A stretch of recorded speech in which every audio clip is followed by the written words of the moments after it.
Today, I want to tell you 3 stories from my life. That's it. No big deal. Just 3 stories. So many people believe that Steve Jobs was an extraordinary human being, but in the real sense, he lived by just 3 principles, which I'll be sharing with you soon. But don't forget to subscribe, like our videos, and drop your comment. Alright guys, so let's dive into it. The first principle Steve Jobs lived his life by was the principle of connecting the dots. The first story is about connecting the dots. Nothing made sense to him. Dropping out from school, signing into a calligraphy class, doing all that was a process for him. So none of what he did had even a hope of any practical application in his life.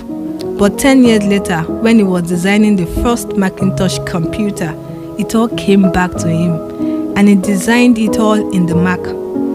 So the Mac was the first computer with beautiful typography. So here's the thing. If he had never dropped in on that single course in college, the Mac would never had multiple typefaces or proportionally spaced font.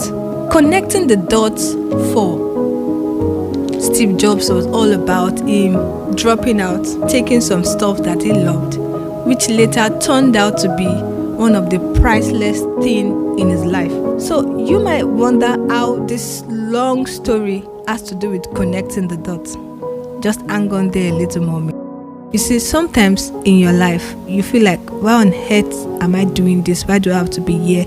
But just follow the process, because someday everything will make sense. Everything, the knowledge, experiences gathered would be transformed into something that will be usable and be priceless in your life. You cannot connect the dots looking forward. You can only connect them looking backward. So, you mean connecting the dots? What if I can't connect any dots? What if there are no dots in my life? Okay. The truth is, there are always dots. There are always unanswered questions. So sometimes you have to be patient with yourself, because time is a revealer.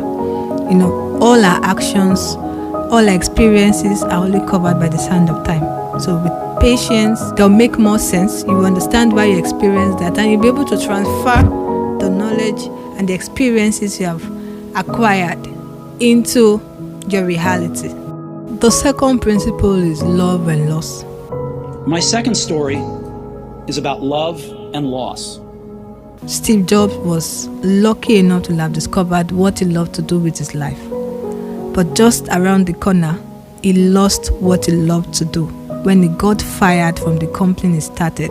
Just after he was being fired, that freed him to enter into one of the creative period of his life, when he started Nest and another company named Pixar. Pixar went on to create the world's first computer animated feature film, Toy Story, and is now the most successful animation studio in the world.